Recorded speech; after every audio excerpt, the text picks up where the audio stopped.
Hey guys! In this video, I'm going to show you how to adjust exposure on your iPhone camera.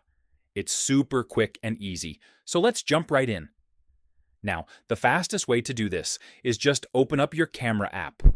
Once you're in here, tap anywhere on the screen to focus. You'll see a little yellow box pop up, and right next to it is a small sun icon. All you need to do is slide your finger up or down on that sun icon. If you slide up, it makes the photo brighter. If you slide down, it makes it darker. You'll see the exposure change in real time, which is super helpful.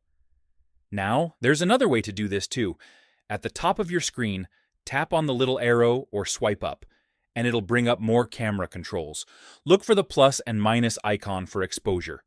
Tap on that, and now you'll get a slider at the bottom. Slide it to the right to make it brighter, or to the left to make it darker.